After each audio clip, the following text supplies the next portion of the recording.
La calabaza es uno de los ingredientes básicos que se utiliza en la elaboración del arrope. A veces, y según las zonas del país, es sustituida por higos verdales, granadas o moras.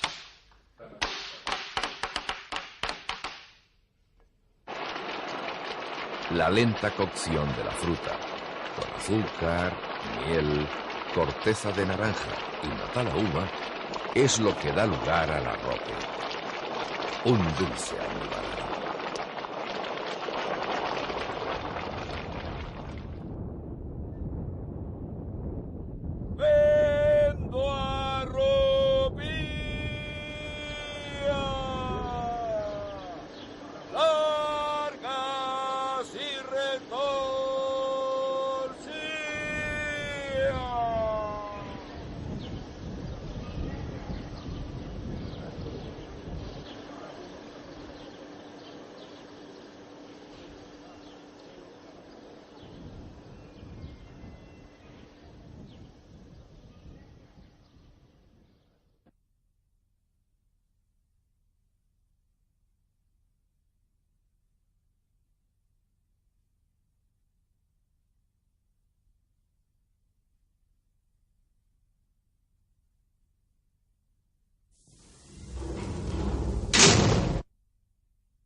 Los más viejos del lugar aún sienten escalofríos cuando recuerdan las fatídicas Navidades del año 70.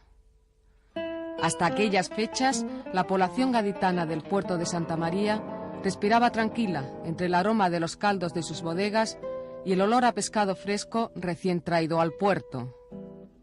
El pueblo vivía bien, comenzaba a acostumbrarse a la presencia de veraneantes y extranjeros, hasta el punto de que cada año se celebraba la Feria del Turista. Pero diciembre de 1970 y enero del 71 interrumpieron el bienestar de los 15.000 habitantes. En menos de 2 meses se produjeron las muertes violentas de 2 conocidos vecinos. Tal fue la sacudida que la prensa nacional se hizo amplio eco de aquellos crímenes.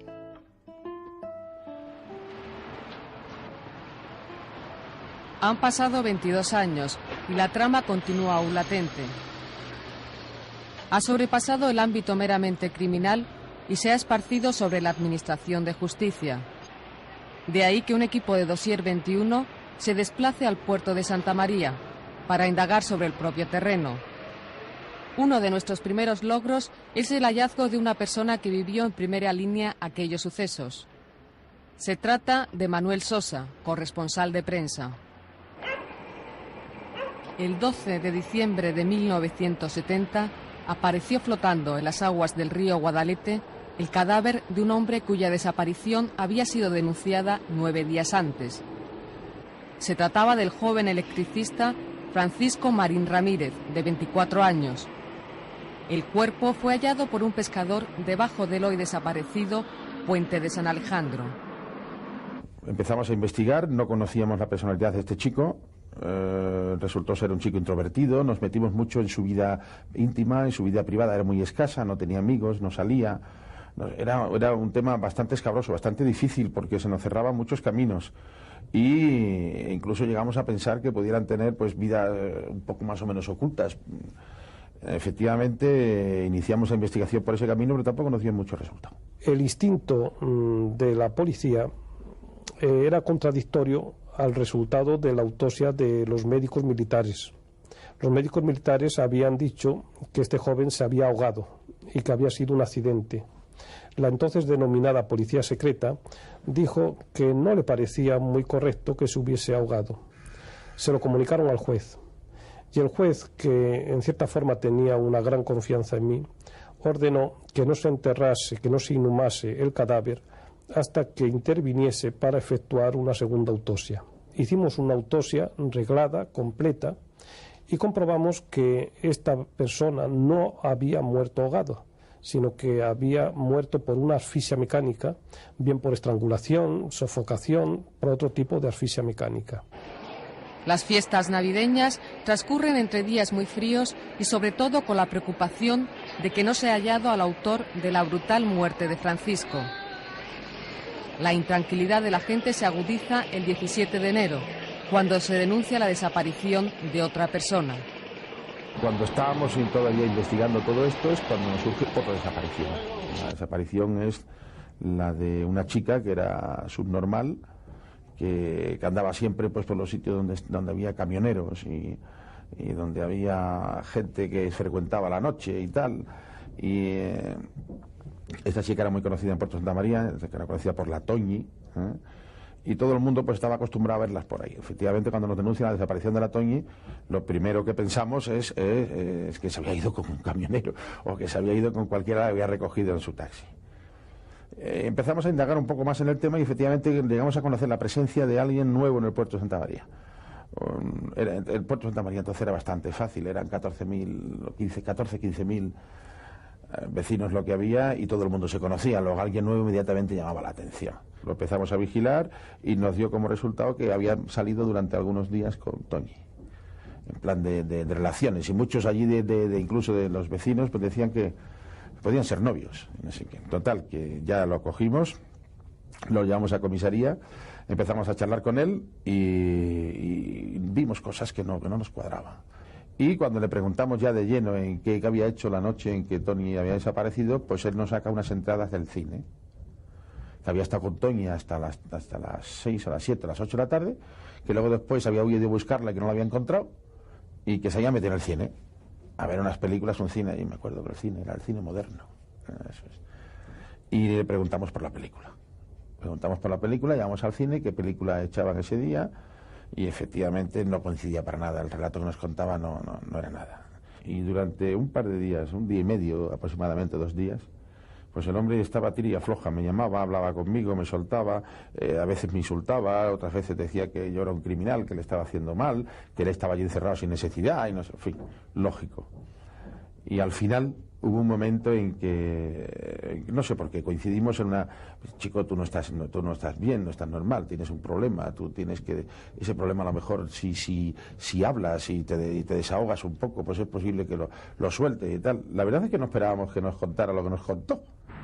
Y lo primero que nos contó fue efectivamente que nos llevó al sitio donde estaba Toñi, donde estaba el cadáver de Toñi. Nosotros habíamos hecho nuestras incursiones por todos los alrededores, esperando pues incluso hasta lo peor, ¿no? Pero no íbamos a encontrar nunca nada. Y era un pequeño bosquecillo que había detrás del colegio de los jesuitas de San Luis Gonzaga. Estaba muy cerca de una sala de fiestas que había allí llamada el Oasis, y en ese bosquecillo allí estaba el cadáver de la Toñi, pero no lo hubiéramos podido ver. Estaba muy bien camuflado, muy bien tapado, y aparecía pues estrangulada con una especie de medias, de panties. Eso es. Se conservó bastante bien. Entonces evidentemente fuimos a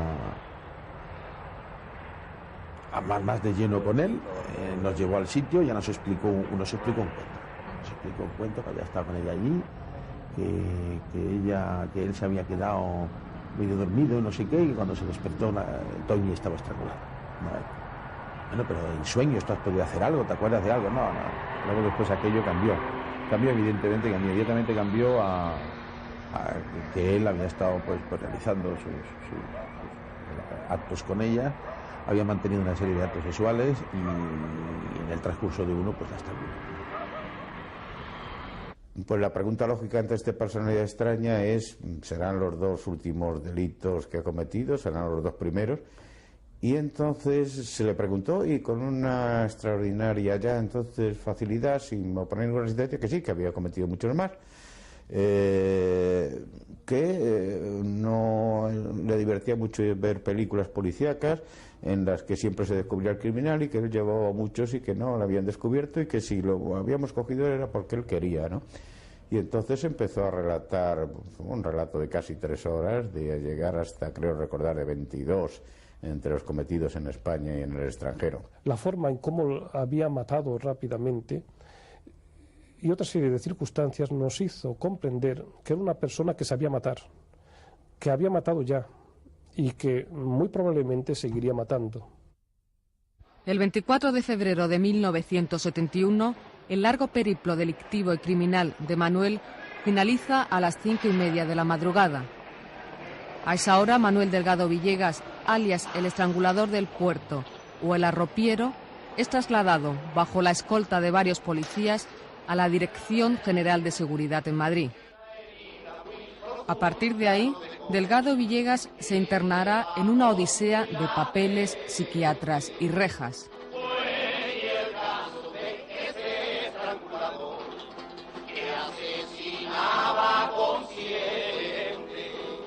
Primero la enamoraba y luego que se saciaba, mintiéndole de su amor, de sus placeres. 21 años después.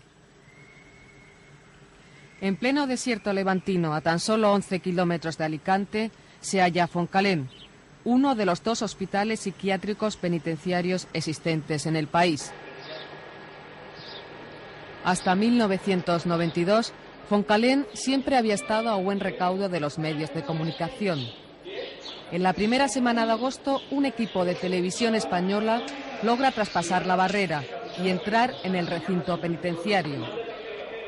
Hemos sorteado el primer obstáculo para conseguir nuestro objetivo: entrevistar a Manuel Delgado Villegas, el arropiero. Pero el temor y la incertidumbre nos siguen acechando. La condición del lugar nos sobrecoge. La mayoría de los internos, 251, padece algún tipo de enfermedad mental, psicopatía, paranoia o esquizofrenia. Durante meses hemos aguardado la autorización de instituciones penitenciarias para mantener un encuentro con Manuel. Y una vez que lo hemos obtenido, nos asalta la duda de si realmente podremos hablar con él. ¿Cuál es tu impresión ante el primer contacto con el arropiero? Bueno, pues es encontrarme con una persona muy cerrada, con un nivel de comunicación pequeño, o con una impresión de patología importante también, muy importante, y como digamos prematuramente también envejecido. Pero sobre todo, globalmente hablando, comparando con otros pacientes, alguien cerrado que no desea hablar ni comunicarse, que responde más bien una pregunta por respuesta, pero sin más, sin tener ningún interés en ir más lejos. Nuestro primer recorrido por el hospital penitenciario es exhaustivo. A pesar del calor, más de 40 grados al sol, estamos ojo a visor en cada momento. Por fin, la imagen deseada se convierte en realidad. Nuestra obsesión se calma. Vemos al arropiero. Está en el patio de la enfermería. Nos hemos enterado de que es uno de sus sitios favoritos. Ahí pasa largas horas, reconcentrado en sí mismo y fumando pitillo tras pitillo. Apenas habla con sus compañeros, pero sí que tararea alguna canción. La curiosidad hace que salgamos inmediatamente a su encuentro, pero con una gran cautela.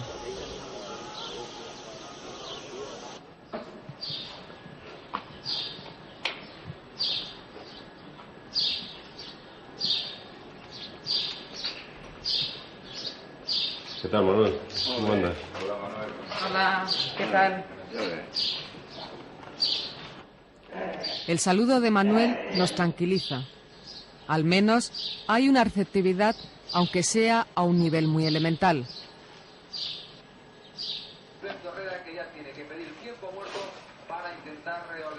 La actitud de Delgado Villegas ha cambiado los 4 años que lleva en Foncalén.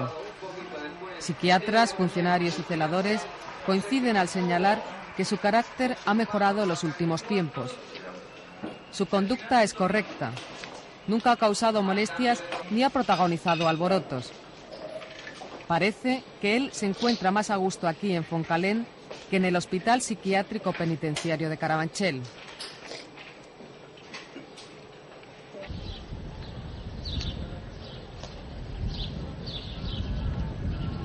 A pesar de su ensimismamiento, el arropiero nos hace un gesto de aproximación. Ademán que nos tranquiliza. No solo acepta nuestra presencia, sino también la cámara de televisión.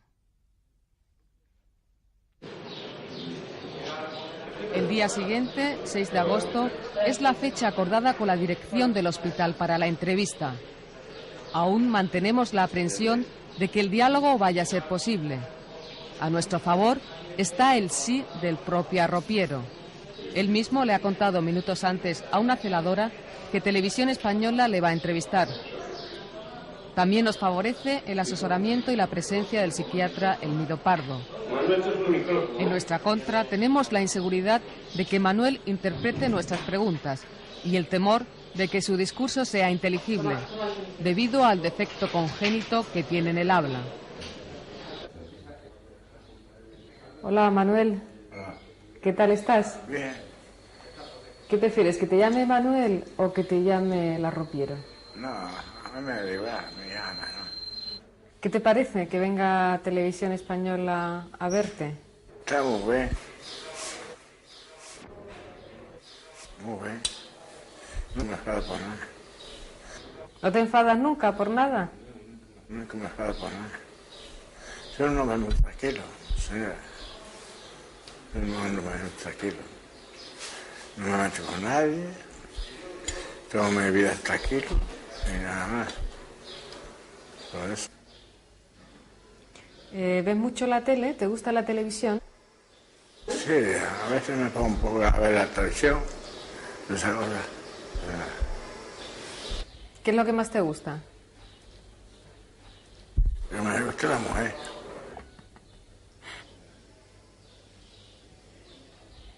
Oye, cuéntame un poco a qué hora te levantas aquí. ¿A qué hora te levantas aquí? A la hora, ¿qué puedo hacer? Mi padre no me da fumar por la noche. Yo, si fumo por la noche, yo no puedo fumar. Yo no puedo beber si fumar por la noche. Me levanto a medianoche de la cama y voy a bate y no tengo tabaco. Para fumar me pongo nervioso. Me pongo malo. Y eso no es justo. Quitar uno de tabaco por la noche, eso no es justo, eso no es ley. ¿Pero por qué te lo quitan? No sé, porque la da la gana a ellos. Y eso no es posible. ¿Estás en el dormitorio con más gente? Sí, hombre. Uno ciego y dos viejos. Nada más. ¿Hablas con tus compañeros? Yo hablo muy poco. Porque si hablo mucho, pues ya sale una más. Dice el hombre más tranquilo. Menos hablado, vale por 10. Fíjate. El hombre que habla mucho, una persona es trozo, hasta a poco descubre lo que posea. Fíjate. El hombre tiene que ser justo y la mujer justa también. Y la mujer seguía la rumores de otra mujer, porque pues ella se pierde, ella misma pierde. Pasa como el perro que pega una patada y te pega un mordisco con razón, con motivo, ¿no? Todos tienen un derecho de vivir la vida. ¿Por dónde? Y aparte de la televisión, ¿escuchas la radio? ¿Te gusta la radio? Sí, me gusta escuchar un poco la música, un poco, no mucho. No mucho. Nos han dicho también que cantas o cantabas Sí, estupendamente. canto canciones. En nuestro patio canto algunas canciones. ¿Qué canciones cantas? Canciones, pues, canciones además. Yo me siempre triunfé cantando. En mi tiempo triunfé cantando. ¿Hay alguna canción que te guste más, o algún cantante, o algún grupo musical? Y cada uno canta lo que puede, lo que ellos saben de cantar, nada más. Los artistas de cine, ¿por qué hace películas? Porque son actores de películas de cine. Todo tiene un mérito de la vida. Todo tiene un mérito. El pescador porque tiene que pescar porque ganarse la vida. Eso tiene un mérito. Son méritos todos de la historia de la vida. Un mérito. ¿Y el cine te gusta? Sí, el cine. El cine es particular, eso no es más. El cine no es más. Es particular el cine, nada más. El cine no hace daño a nadie. El cine es normal. ¿Qué películas te gustan? De esta clase. La pena que mata a una mujer, pues no me gusta.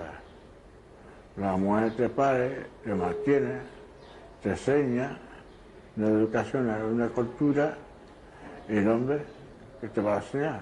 Hay hombres también que son buenos, que te enseñan al hijo una cultura, una educación, esas cosas, ¿no? Bueno, pocos hombres hay que sea bueno que se enseñe una cultura a su hijo. Bueno, usted, si el hombre trabaja, ¿cómo aprenderle una cultura a su hijo? Una cosa imposible, ¿no? El trabajo y la casa no va hasta los sitios, ¿no? A ver, entonces las madres tienen más tiempo que el padre para echar una educación al hijo, una enseñanza, una educación, una cultura, un estudio, ¿verdad usted? Y más inteligencia tiene la mujer que el hombre. Pues la mujer pare y el hombre pare muy poco. ¿Verdad usted? Sí. Lo que pasa es que ahora las mujeres tienen menos tiempo, porque en general también trabajan. Sí, la mujer que está en su casa, está en su casa. Tiene más tiempo libre. Tiene más tiempo libre para estar en su casa. La mujer que no trabaja en la fábrica ni nada, pues tiene más tiempo. La abuela o su madre hace un poco de educación y cultura, esas cosas. ¿No lo sé? De la escuela, o de la escuela, una vez que son grandecitos, ya saben dónde está la escuela y su casa. ¿No lo sé? Entonces tiene una enseñanza la historia de la vida. Todo lo que estamos viendo es un sueño. Un sueño sobre una pesadilla. Fumas mucho, ¿no? No, fumo mucho. Ahora me fumaba 10 paquetes. ¿10 paquetes? A día, sí. Además que me fumo un par de ellos, fumo menos. Pues tengo menos que pensar. Y yo pienso muy poco. Yo soy el hombre que se le a pensar. Soy el hombre que se le a pensar, se vuelve loco. No piensa bien, se vuelve loco y después se pone a hablar de él solo. ¿Prenda usted?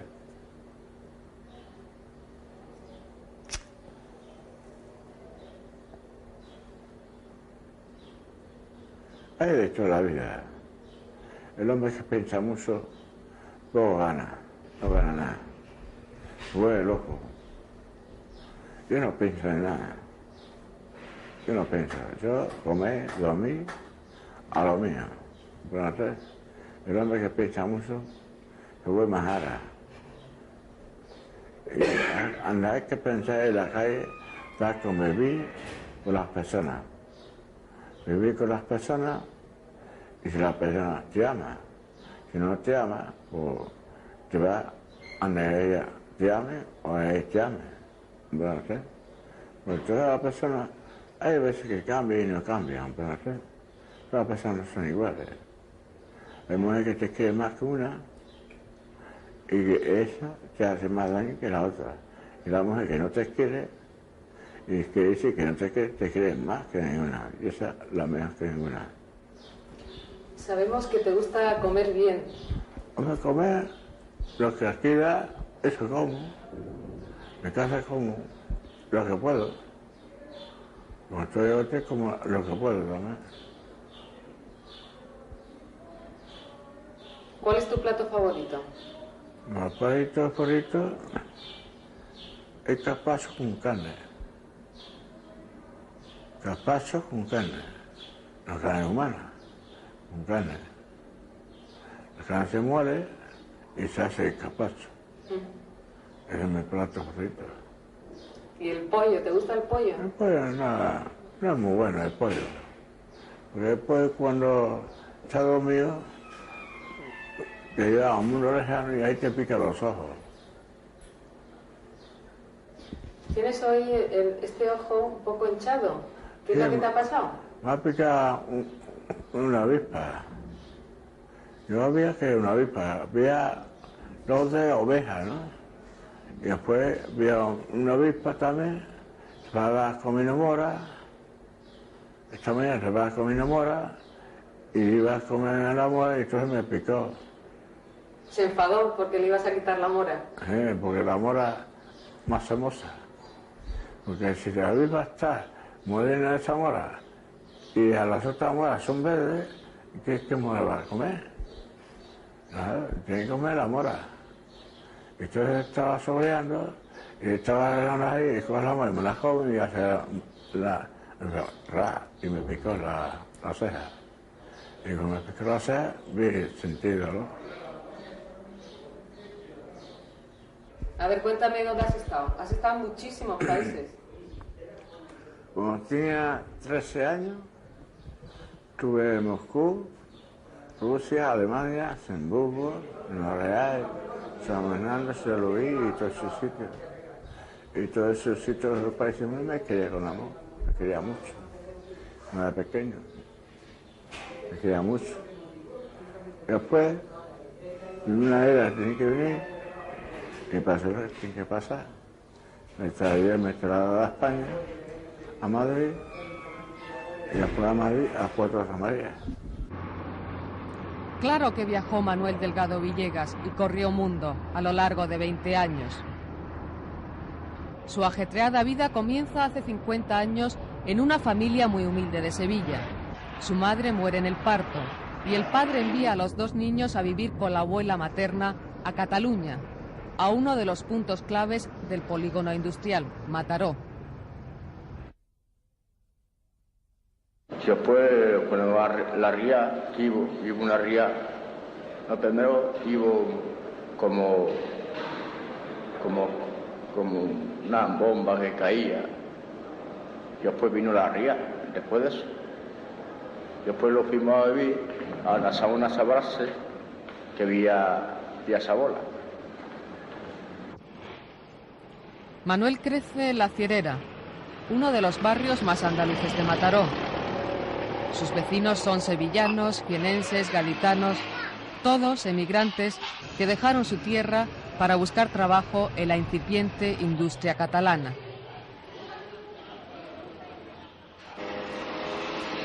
Al cabo de los años, a finales de 1971, el arropiero tiene que regresar a su segunda tierra, Cataluña. En esta ocasión no viaja solo, sino que va custodiado por la policía para reconstruir varios de los crímenes que se le imputan. Aquí, en Mataró, donde vivió durante muchos años, Delgado Villegas asesinó a una mujer de 70 años. Anastasia Borrella jamás regresó a su casa aquella fría noche del 23 de noviembre de 1969, después de trabajar en el bar. Él decía que era una muchacha de unos 20 años, siempre decía 18, 20, 25 años, siempre lo decía. Yo recuerdo perfectamente que decía un yogur, eso es. Y que la había empujado desde un puente a una especie de torrentera. Y que una vez allí, pues había... Supongo que evidentemente las lesiones que se pudo haber producido en esta mujer ya mayor de edad, porque resultó ser una mujer con 60 años, ¿no? Al caerse de un pasadizo sobre una torrentera, sobre una riera de estas catalanas en Mataró, pues la mujer yo creo que quedaría sin vida abajo.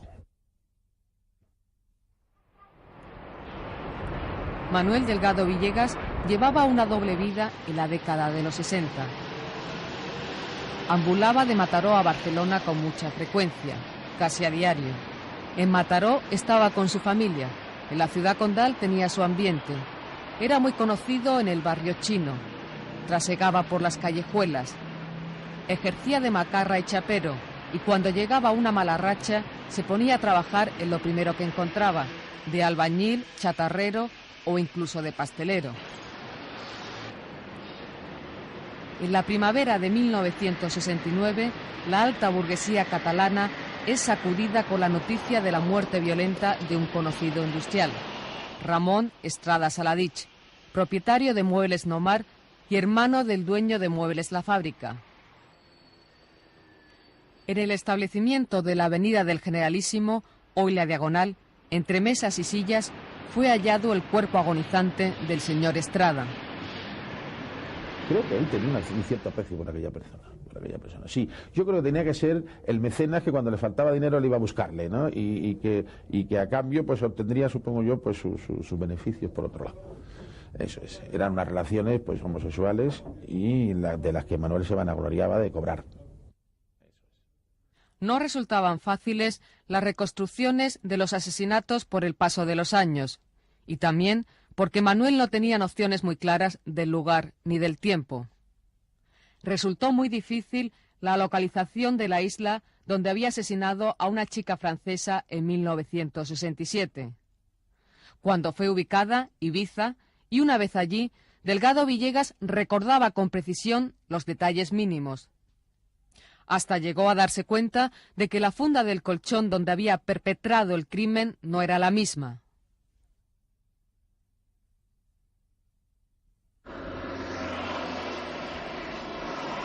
En una época que viajar era privilegio de los ricos, el arropiero, un hombre sin oficio ni beneficio, realizaba continuos y largos viajes.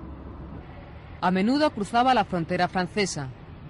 En uno de esos paseos intentó ingresar en la Legión extranjera, pero fue rechazado al no superar las pruebas. El paso era siempre clandestino y solo fue detenido en 3 ocasiones. En 2 de ellas, Perpiñán y Ceret, fue puesto de inmediato en el lado español. En cambio, en Narbonne fue retenido durante casi una semana en la prefectura, acusado de un asesinato. Ante la falta de pruebas, fue puesto en libertad. Hoy día no existe ninguna orden de búsqueda y captura contra Manuel Delgado Villegas, según nuestras indagaciones en la policía francesa. ¿Qué flores te gustan? Oye, nos han dicho también que eres muy coqueto, que eres muy presumido. No, soy por presumido, no soy presumido. Me gusta la mujer con la bebida, me gusta. Borracho no soy. Y alcohólico tampoco soy. Pero no sé. Porque un hombre alcohólico no vive en paz nunca. Porque siempre se borracho si sabe que afecta el licor. A ti te gustaba llevar mucho bigote, porque decías que te parecías a Cantinflas, que te gustaba mucho. Sí. Y ahora llevas barba, ¿por qué? Pues no me gusta tenerla así. Me gusta tenerla. Y luego nos han dicho que te gusta vestir muy bien. No, me gusta vestir.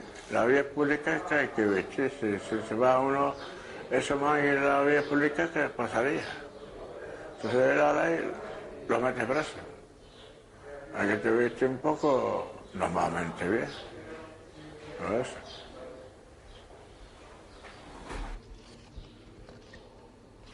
Oye, ¿cuántas novias has tenido? Muchas novias. Novias tuve mucho. Cuando era pequeña tenía muchas novias. Tenía una novia polaca que era muy guapa. Rubia. Tú no te llegaste a casar, ¿verdad? ¿Eh? ¿Te llegaste a casar? Sí, me llegué a casarme. Me casé cuando tenía 18 años. ¡Qué pronto! Él era más joven y él tenía 15 años. Me casé con la condesa de Bobó. La condesa de Bobó me casé. ¿Ah, sí? Hace muchos años. Yo no la veo ni siquiera, no la veo apenas. ¿Y usted no tiene nada que decir? ¿Yo? A ver, pregúnteme. Usted, si un hombre es bueno, ¿usted qué haría? Repítame, no me he enterado muy bien. A un hombre bueno, ¿usted qué haría? ¿Qué le haría a un hombre bueno? Pues no le haría nada, por supuesto. ¿Y después le haría la vida ceremonial con amor? ¿O después le engañaba? Uy, qué pregunta. Hombre, claro, es justo por justo. Hombre, si es un hombre bueno y estoy enamorada de él, pues no le engañaría. ¿Y si hay otro que le guste más? ¿Qué? Ah, qué problema. Es un gran problema. Si usted tuviera un marido y gana la vida honradamente, viene otro con mucho pané, ¿usted qué haría?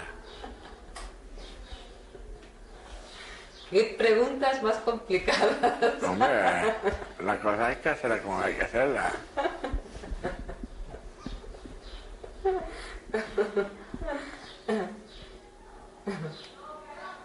¿Qué harías? ¿Irme con el otro, dice? No, hombre, si estoy a gusto con mi marido, si le quiero, no lo dejaría. Mi marido tiene una polla pequeña y el otro tiene una polla grande, ¿usted andaría? ¿Por qué preguntas eso, Manuel? Hombre, pregunta ¿Por qué motura. pregunta eso?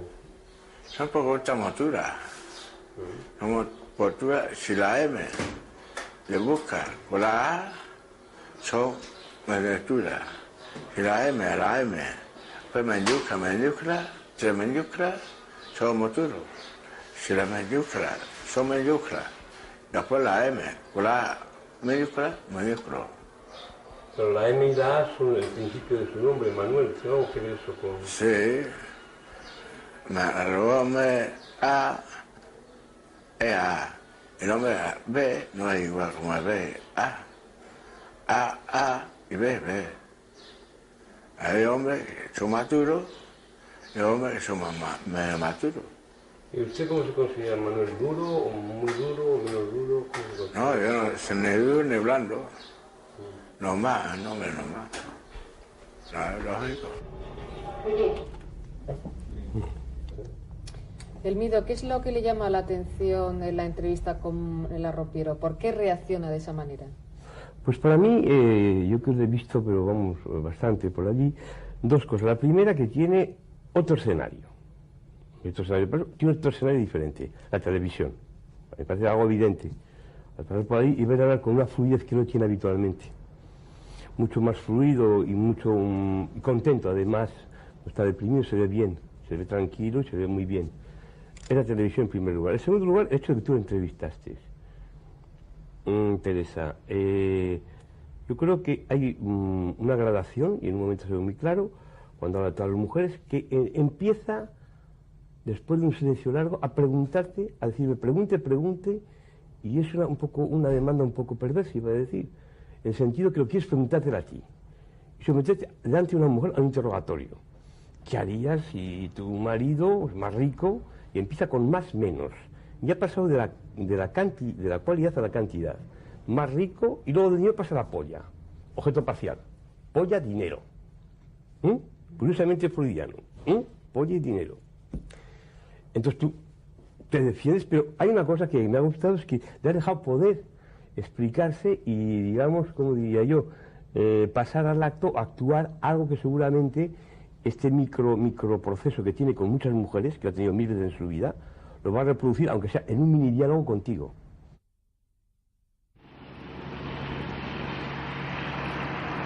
A finales de 1971 concluyen los viajes de reconstrucción de los asesinatos. El arropiero es internado de nuevo en el Hospital Psiquiátrico de Carabanchel, único centro penitenciario en aquel entonces para enfermos mentales acusados de homicidios.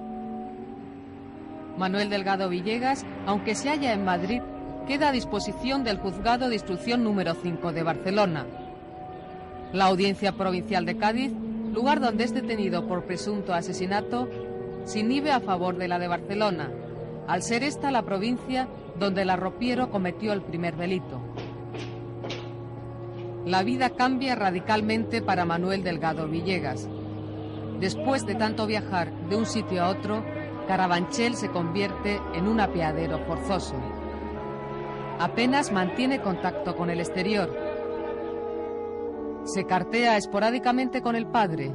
Las cartas se las escribe un compañero del psiquiátrico, ya que Manuel jamás aprendió a leer y a escribir. Solo sabía garabatear su firma. Las únicas visitas que recibe son las de psiquiatras interesados por su mente. En el hospital es examinado repetidamente por especialistas. Su caso llama cada vez más la atención, hasta el extremo de que vienen médicos extranjeros a analizarle. Lo más importante a destacar, no solamente en cuanto al número de delitos, de homicidios que comete en La Riopero, sino también se produce un hecho que creo que es importante, que es el primer caso en España en el que se establece que este hombre es portador de una anomalía genética, que es el XYY. Las mujeres y los hombres nos diferenciamos en muchas cosas, pero genéticamente nos diferenciamos en que tenemos una fórmula distinta. La mujer es XX y el hombre es XY. Claro, hay algunas personas, como La Riopero, que tienen una Y de más y por eso se les llama XYY, y por eso se les ha llamado también con un cierto eufemismo, pero que realmente no responden a la realidad de superhombres o supermachos por tener una Y de más. Y digo que no responden a la realidad porque muchos de ellos, incluido el propio Riopero, tienen una serie de trastornos de su sexualidad, de la estructuración de su sexualidad, enormemente importantes.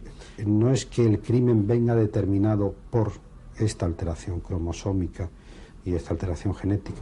Lo que sí es cierto es que aquellas personas que tienen esta alteración tienen una cota de agresividad más alta. El tratamiento, por desgracia, de La Riopero era un tratamiento que, debido precisamente a la malignidad de su síndrome, era un tratamiento muy poco sensible a los fármacos y a todo tipo de tratamiento o de terapia farmacológica. Pero sin embargo sí teníamos de vez en cuando que tratarle, y tratarle sobre todo con aquellos frenadores de la violencia y de la agresividad. La década de 1970 fue clave para la historia del siglo XX en España. Fueron años convulsivos.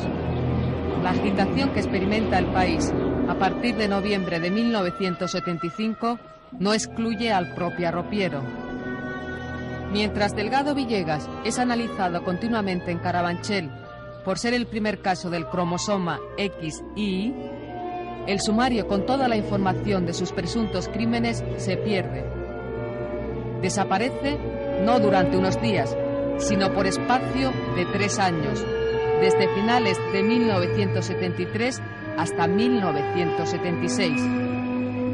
Me preocupaba la reconstrucción de los diferentes crímenes, por eso quise examinar el sumario en el que constaban los antecedentes de esta persona.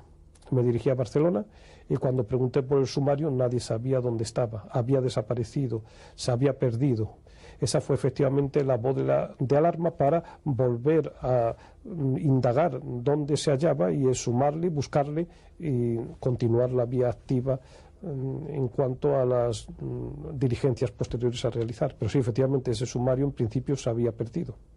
Entonces pues se pone a buscar todo el mundo hasta que al final en el juzgado 5 en un montón aparecen las diligencias y ahí ya a partir de ahí se nombra un juez especial que fue el señor Cacho, me parece, un fiscal especial que fue Alejandro del Toro Marzal, y entonces pues empieza la investigación, y entonces la investigación dura prácticamente 3 años, desde el 75 al 78, y entonces es cuando yo entro. Entonces, cuando vimos que el sumario sí que estaba en Barcelona y que debíamos asumir la competencia, se nombró un juez especial, el señor del Cacho, y a mí se nombró también como fiscal especial de este asunto, con objeto de ver si faltaba algo por instruir. Entendimos que faltaban cosas por instruir y entonces el señor del Cacho ordenó que el Riopero fuera trasladado a Barcelona y empezamos, hubo una revocación, lo que se llama una revocación del auto, y con la policía y con otras colaboraciones intentamos completar lo que a nuestro juicio entonces aún faltaba por investigar, aunque realmente no era mucho porque la investigación estaba muy bien hecha. Llegamos a la conclusión de que solo podíamos dar por indiscutibles un robo con homicidio en Garraf, un asesinato con violación en Ibiza, un asesinato en Chinchón, un homicidio en Barcelona, un homicidio y violación en Mataró, y luego finalmente 2 homicidios que eran los que primero habían promovido la investigación del señor Conrado y de la policía de Cádiz. Al decidirse que la competencia, bueno, pues pertenecía a la Audiencia Nacional, remitimos todo en 1977 o a principios de 1978, lo remitimos todo a la Audiencia Nacional. 7 años se tarda en resolver el caso del arropiero. En junio de 1978, la Sala Segunda de la Audiencia Nacional, a donde se remitió el sumario del caso, dicta sobreseimiento libre para Manuel Delgado Villegas y su ingreso en una institución psiquiátrica, quedando a disposición de la autoridad judicial. Curiosamente, Delgado Villegas no es trasladado a ningún centro, sino que continúa donde estaba desde 1971. En el Hospital Psiquiátrico Penitenciario de Carabanchel, en Madrid. Allí sigue hasta que el recinto empieza a ser desmantelado. En 1988 es conducido a Foncalén, donde permanece hasta el momento actual, salvo un viaje a Madrid efectuado a principios del 92 para ser examinado en la clínica médico-forense. La rutina de su vida cotidiana solo se interrumpe 2 veces al año, en Navidad y en verano, cuando recibe la visita de su hermana. Es su único contacto con el exterior. Oye, ¿y tú te acuerdas de tu auto? ¿Y qué recuerdas tú del puerto de Santa María? Ahí estaba tu padre vendiendo arrope. Sí, vendía arrope, Mira, había también por la parte como podía. ¿Qué son las arropías? Que yo no lo sé muy bien. Arropía es un caramelo que está hueco por dentro. Que está hueco por dentro. Yo sé hacerlo también. ¿Sabes hacerlo? Pero ya no lo haces. Ya no lo hago. ¿Y quién lo hacía? ¿Tu padre? ¿Y tú aprendiste de tu padre? No, lo hacía yo. ¿Lo hacías tú? ¿Tu padre no? Y yo también lo hacía. ¿Y por eso te llamaban el arropiero? Sí, arropiero. Ahora no quiere hacer daño a nadie. Entonces, por la Navidad, la muchacha, le dije que me iba a casa con ella, entonces alguien metió una estaca, yo se la tiré también, como mi niño, y después vino un sereno y dice, ¿qué pasa? Nada. Y hago más molesto que joder a mi mujer. Y entonces, a los otros me siente y con ella me dice ella, ¿me perdona? Sí, porque no te hace un daño ninguno. Entonces cenamos con ella, me quedé dormido encima de ella, hasta los 10 minutos me la conté muerta. Yo lloré mucho por ella. ¿La querías mucho? Sí. ¿Cómo era Toñi? ¿Cómo era ella? ¿Cómo era? Muy guapa. Morena. ¿Tú llevas mucho tiempo aquí? Sí, llevo muchos años, sí. ¿Sabes lo que está ocurriendo en el país, en España, en estos días? ¿Sabes quién es el presidente del gobierno, por ejemplo? No lo sé.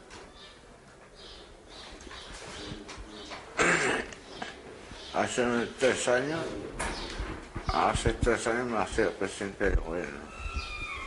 3 años. Y después rey de España. Y después no sé más nada. Si hay otro presidente antes que yo, algo, no, me da igual. Y, por ejemplo, ¿tú sabes lo que está ocurriendo en Sevilla, que fue donde naciste este año? ¿Sabes lo que está pasando? Sí, no recuerdo nada. hace mucho tiempo que no voy a Sevilla. ¿Tú sabes que este año se está celebrando la exposición mundial? La Feria de Sevilla, sí. Su desconexión del mundo exterior le lleva a no enterarse del protagonismo que adquiere de nuevo su caso en septiembre de 1992. El diario El País publica que la Audiencia Nacional cuestiona la compatibilidad del auto dictado en 1978, ordenando la reclusión del arropiero en un establecimiento psiquiátrico, con el sistema de garantías de derechos fundamentales. El auto de sobreseimiento libre de Manuel Delgado Villegas se dictó el 20 de junio de 1978. 6 meses más tarde, el 6 de diciembre, se aprobaba la Constitución.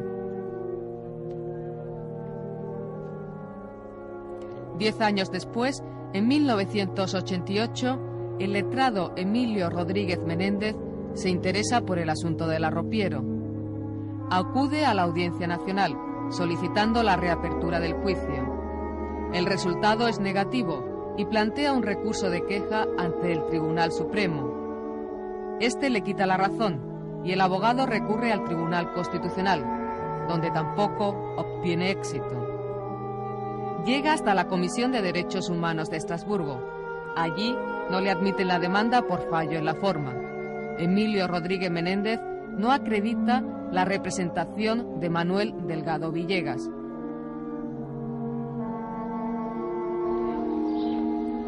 En 1992, la sección segunda de la Audiencia Nacional solicita informes al fiscal para proceder al enjuiciamiento o no de Delgado Villegas. Al mismo tiempo, la audiencia ordena que el arropiero sea reconocido en la Clínica Médico-Forense de Madrid, para que los facultativos dictaminen sobre su situación psicofísica y establezcan si es apta para poder participar en un juicio público. Las conclusiones de la Fiscalía y de los forenses son que el estado mental del arropiero le impide ir a juicio. Tiene anuladas las bases psicológicas de su imputabilidad, por lo que en caso de ser juzgado le sería aplicada una eximente completa y se decretaría su internamiento en un psiquiátrico bajo control del tribunal. Es decir, según el dictamen forense y fiscal, el arropiero estaría en la misma situación en la que se encuentra ahora, por la aplicación del Código Penal y la Ley de Enjuiciamiento Criminal. ¿Qué defectos hay en el artículo 8.1 del Código Penal y en la Ley de Enjuiciamiento Criminal? En primer lugar, a un enfermo mental no se le puede imponer una pena, se le impone una medida de seguridad. Pero esa medida de seguridad es una medida de seguridad, a diferencia de la pena, indeterminada en el tiempo. Está internado, si se opta por el internamiento, se pueden aplicar otras medidas, pero si se opta, que es una de las más frecuentes, por la medida de internamiento del enfermo mental, esa persona está internada hasta que el juez lo decida en función de los avances desde el punto de vista de su curación. Por consiguiente, si un delincuente normal sabe que tiene que cumplir la pena hasta un determinado momento, un enfermo mental que por ser enfermo mental se le ha declarado exento de pena, exento de responsabilidad criminal, sin embargo, no sabe cuánto tiempo va a estar internado. Si a eso se une el que lo que inicialmente fue un avance, es decir, que sea el juez el que controla el tiempo que debe de estar internado, si a eso se añade, digo, que ese control judicial es un control que debido a la sobrecarga de los tribunales de justicia, debido a la falta de medios, no se realiza o no se puede realizar con la diligencia debida, nos encontramos con que la posibilidad de estar internado más tiempo del necesario crece notablemente. Y además, insisto, siempre con esa situación de inseguridad, de no saber hasta cuándo tiene que durar esa medida de seguridad. Legalmente es que si el establecimiento psiquiátrico dice que este señor pues ya no tiene la peligrosidad que tenía hace 20 años o hace 18, y si este señor está curado, la solución correcta es que el informe de 3 médicos forenses está curado y a la calle. Y a la calle, o sea, está usted curado, o sea, ya usted ya no es peligroso, y a la calle. Ahora, lo que pasa es que ¿quién es capaz de ponerle el cascabel al gato? ¿Quién es capaz, qué médico es capaz mañana de decir que este señor está total y absolutamente curado, y entonces la desgracia de que salga y cometa otro hecho delictivo, y no digo con eso que no esté curado, quizá el pobre hombre está total y absolutamente curado, y entonces los medios de información ya veremos lo que dicen cuando este señor sale en la calle y se carga a otra persona. Bueno, que continúe en un centro psiquiátrico sin duda ninguna, pero en un centro psiquiátrico con elementos de custodia. Es decir, que no sean esos centros psiquiátricos que hoy día pululan tanto, que son de puertas abiertas. Es decir, el arriopero no puede tener una puerta abierta. Aparte de que es posible que no pudiera subsistir normalmente en la calle, es que iba a seguir cometiendo delitos, y delitos importantes, delitos de estrangulación, porque esa ruptura criminal que él tiene de su personalidad está mantenida a pesar de que esté psicotizada. Entonces, ¿dónde? En un psiquiátrico, pero un psiquiátrico de alto riesgo. En algunos países del mundo no hablan de psiquiátricos penitenciarios, quizá porque las palabras a veces tienen una gran fuerza, ¿no? Y entonces no quieren hablar de psiquiátricos penitenciarios para no entender o dar a entender que se está penando a un enfermo mental. Y se habla en algunos, en América, por ejemplo, se habla de psiquiátricos forenses. Y en algunos otros sitios se habla de psiquiátricos de alto riesgo. Bien, pues vamos a crear esos centros psiquiátricos de alto riesgo que no tengan nada que ver con instituciones penitenciarias, pero por supuesto que dependan de la administración. ¿Cómo se contempla todo esto en la reforma del Código Penal? Se asegura de que el inimputable, es decir, aquella persona enferma mental al que no se le aplica pena, pero se le aplica en cambio una medida de seguridad de internamiento, no puede estar internado más tiempo del que le correspondería si en lugar de una medida de seguridad por enfermo mental se le hubiera impuesto una pena como a una persona normal. No puede estar más tiempo internado que el tiempo que le correspondería por la pena. Además, el proyecto de Código Penal establece que cada 6 meses, como mínimo, el juez que le ha internado tiene que tener conocimiento de cuál es su situación psíquica, para que el control judicial efectivamente se ejerza y no se produzcan olvidos lamentables. ¿Qué flores te gustan? ¿Tú crees que vas a salir pronto de aquí? No sé. Que me saque cuando Dios quiera. Aún ya tengo que salir. Eternamente no puedo estar preso. ¿Dónde? Si sales, ¿qué es lo primero que vas a hacer? Cuando salgas de aquí... Primero que voy a hacer, irme muy lejos, un país muy lejano, y recordar de pasado y pasado. ¿Has pensado en qué país puede ser? ¿Tienes idea? No. Nadie sabe, mire, el chino. Dice la canción, hay que perder, y después ganar. Yo no me gusta ni perder ni ganar. Con la vida, como tiro la vida, como puedo. Cuando yo vaya a un puesto de libertad, no creo que nadie llegue a donde yo llego. Imperceptible.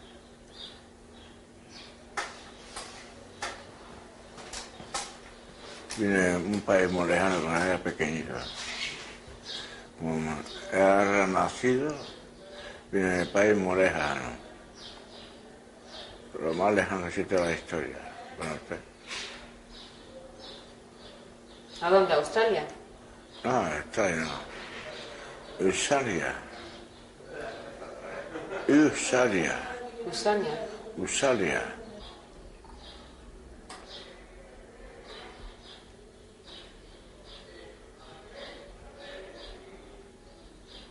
Muy bien, Manuel. Pues muchísimas gracias. No, ¿de qué, señora? Encantada. ¿De qué? Y suerte, sobre todo.